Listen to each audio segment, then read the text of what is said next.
Hello বন্ধুরা, তোমরা সবাই কেমন আছো? আশা করি তোমরা সবাই খুবই ভালো আছো। তোমাদেরকে আবার স্বাগত জানাই আমার নতুন ইউটিউব চ্যানেল এবি ব্লগে। তো বন্ধুরা, যেমনটি দেখছো এটা আমাদের নতুন বাড়ি। আমার শ্বশুর মশাই বাবার হাতের গড়ে তোলা আর কি, এখনও কমপ্লিট হয়ে ওঠেনি, তবে কমপ্লিট হয়ে গেলে তোমাদের নিশ্চয়ই পুরোটা দেখাবো। যেমনটি দেখছো বাবা ছাদের ওপরের রেলিংগুলোকে সব প্লাস্টার করেছে, তো প্লাস্টারে তো জল দিতে হয়, তাই আমি জল দিতে সকাল সকাল উঠে পড়েছি ছাদে। সকাল সকাল উঠে পড়েছি ছাদে জল দেওয়ার জন্য। যেমনটি দেখছো আর গাছগুলোতেও জল দিয়ে দিলাম। তোমরা দেখতেই পাচ্ছ আমার লেবু গাছে দেখো লেবু হয়েছে দুটো, দেখেছো?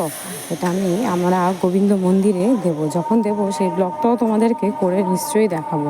আর এই আমার গোলাপ ফুল গাছ, সবাইকে সকাল সকাল ভালো করে স্নান করাতে এসেছি আমি। তো প্লিজ তোমরা আমার চ্যানেলটাকে শেয়ার করো, সাবস্ক্রাইব করো, লাইক করো, আর কমেন্ট অবশ্যই করো যে আমার ব্লগ তোমাদের কেমন লাগে জানিও কিন্তু, হ্যাঁ।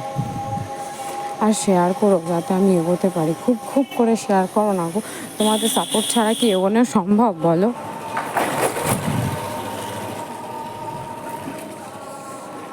তো এরপরে আমি ভালো করে যে আমার লাল গোলাপটা আমার মেয়ের খুব ফেভারিট, জানো তো। যাই হোক, তো তোমাদেরটার সাথে সবই শেয়ার করলাম। আর নিচে চলে এলাম, এটা হচ্ছে আমাদের ডাইনিং আর সিঁড়ির ওঠার মানে সামনেটা আর কি বাবা আর্চ বানিয়েছে, সেই আর্চটাতে ও ভালো করে জল দিয়ে দিচ্ছে। জায়গাটা কেমন খালি খালি লাগছিলো, তাই বাবা বললো না, এখানটা একটা আর্চ করলে ভালো মানাবে।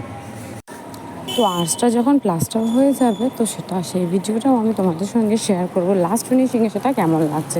তো তোমরা সবাই আমার সাথে থেকো, পাশে থেকো। আমার ভিডিওটাকে পুরোটা দেখার জন্য খুব খুব খুব ধন্যবাদ তোমাদের সবাইকে। আশা করি তোমাদের ভালো লেগেছে, আর প্লিজ আমাকে কমেন্টে জানিও। ততক্ষণ সবাই ভালো থেকো, টাটা, বাই বাই।